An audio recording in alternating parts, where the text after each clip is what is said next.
اللهم استرنا اللهم فوق استرنا الأرض فوق وتحت الأرض الأرض ويوم ويوم العرض العرض عليك. عليك. اللهم ارحم اللهم أمواتنا اشف وأموات مرضانا ومرضى المسلمين، المسلمين، واشف مرضانا وارحم ومرضى أمواتنا المسلمين، وأموات وسد الدين المسلمين، عن وسد الدين عن المدينين. يا المدينين. رب ارزق كل اللهم محروم ارزق كل بالذرية محروم الصالحة. بالذرية يا الصالحة. رب هدلنا اللهم اشف أولادنا كل مريض يا رب وأزواجنا. يتألم ولا يعلم اللهم لا بألمه تجعلنا من إلا أنت. الذين ضل سعيهم في اللهم لا الحياة تجعلنا الدنيا من وهم يحسبون الذين. أنهم يحسنون صنعا. السلام عليكم ورحمة الله وبركاته. ازيكم حبايبي؟ عاملين ايه؟ يا رب تكونوا في أتم صحة وفي أحسن حال. النهاردة الجو الحمد لله، الشمس طالعة، واليوم جميل كده ودافي. فقلت بقى اعمل روتين كده معاكم، بقالي كتير ما عملتش روتين على السطوح. قلت اغسل المواعين كده بسرعة، وبعدين نعمل الغدا مع بعض. انا نزلت الصبح، رحت السوق، جبت شوية خضار كده، جبت قرنبيط، هنعمل النهاردة ان شاء الله كده قرنبيط. بعد ما غسلنا المواعين ونضفنا كده المكان. والمكان كان بصراحة، السطوح كان عندي متوسخ جدا، كان بقالي كتير ما عملتش فيه اي حاجة. اليومين اللي فاتوا دولت كانوا برد، بس النهاردة اهو زي ما انتوا شايفين كده الحمد لله الشمس طالعة والجو جميل. الجو بصراحة يشجع اللي انا اشتغل على السطوح، مفيش هوا كتير. وقلت بالمرة كده بقى انضف تنظيفة حلوة كده. السطوح بقالي كتير ما عملتش فيه حاجة، ما نضفتهوش ولا مسحت ولا عملت اي حاجة.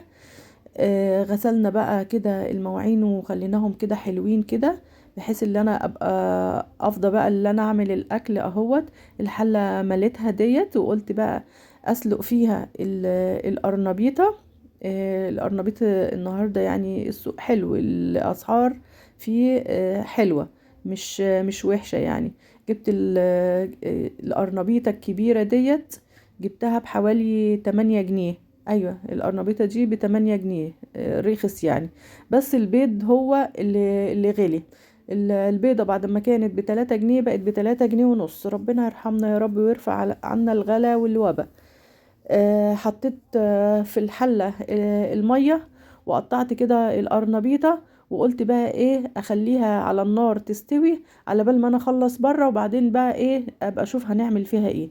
طبعا الخضره انا بستعمل للقرنبيط شبت وكزبره، ما بستخدمش بقدونس. بحس ان البقدونس كده بيخلي القرنبيط يشرب زيت. ما بستخدمش بقدونس خالص، انا بستخدم البقدونس في السلطه. وكمان كنت جايبه بصل اخضر. طبعا بصل اخضر نستعمله كتير اليومين دولت عشان ادوار البرد اللي هي موجوده دلوقتي، وحلو في الشتاء يعني بيزود المناعه. الربطه ديت ب2 جنيه. والخضره الحمد لله اسعارها حلوه متهاوده. وبالمرة برضو ايه نعمل مع القرنبيط طبق سلطة كده حلو. غسلت حاجة السلطة برضو كلها كده، وغسلت القلل، ونضفت السطوح. زي ما قلت لكم كان بصراحة السطوح ما كانش كويس خالص، وكان الزرع بقاله فترة بصراحة كنت بسقيه حبة صغيرين كده بس. لكن النهاردة رويته مية كتير يعني، بحيث اللي هو الخرطوم بقى والمية الكتير ديت بتخلي الورد كده نضيف ومرعرع. نضفت اهوت زي ما انتوا شايفين بقى، وخليته زي الفل اهو. وقلت بقى ايه ادخل اشوف هنعمل ايه. القرنبيطة كانت خلاص دخلت على سوا، شفتها اهي. طبعا غيرت هدومي، كانت هدومي مبلولة خالص من المية بره. غيرت كده وطفيت على القرنبيطة، وعملت شوية بقى الدقة الحلوين بتوع القرنبيط، لازم نحبشه تحبيشة حلوة. حطيت كده 3 قرون من الفلفل الحامي، على راس توم كبيرة كده، وحبة ملح ودقتهم كويس. والقرنبيط قطعته تقطيع صغير بعد ما صفيته من المية كويس طبعا جدا، ما نخليش فيه مية. قطعته كله تقطيع صغير. وجبت بقى الشبت والكزبرة حبة حلوين كده، تكتري له الشبت والكزبرة برضو حلوين، بيبقى حلو فيها يعني. وطبعا انا كل ما بعمل اي حاجة لازم اغسل ايدي، ولازم اغسل الحاجة اللي انا بخلصها، ما بسيبش حاجة وسخة، بعملها اول باول كده بغسلها.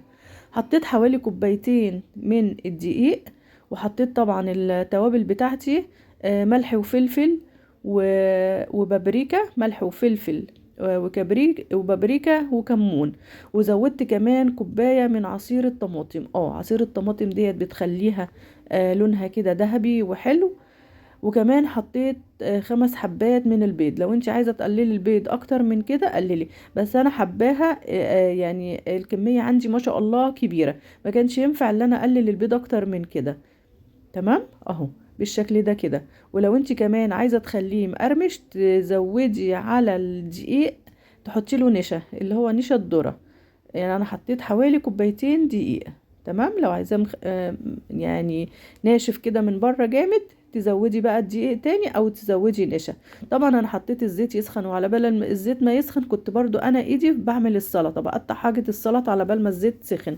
بدأت بقى كده. ممكن انا بعملها بايدي، انت ممكن تعمليها برضو بمعلقه او بكبشه كبيره كده، بس انا بحس لما انا بعمله بايدي بتحكم فيها اكتر، بتحكم في الحجم اللي انا عايزاه اكتر اهو. وبرضو سايباها تستوي وبكمل في السلطة، يعني ما بوقفش خالص، بحيث ان السلطة والقرنبيط كله يطلع مع بعضه، عشان ده بيتاكل وهو سخن، بيبقى حلاوته وهو سخن، يبقى كل حاجة بتاعته جاهزة. بس وبالطريقة ديت بقى كله كده اهو. هو كان اول طاسة كده طلعتها، كانت يعني لونها غامق سنة، بس هي كانت مقرمشة بصراحة وكانت حلوة. هي اللون بس طلع غامق معايا. بس تاني طاسة بقى حاولت ان انا ايه ما غمقهوش زيادة عن اللزوم، يعني ما نشفهاش قوي اهو. وفي نفس الوقت برضو بكمل طبق السلطة بتاعتي، وما بياخدش وقت خالص في السوا وما بيشربش زيت.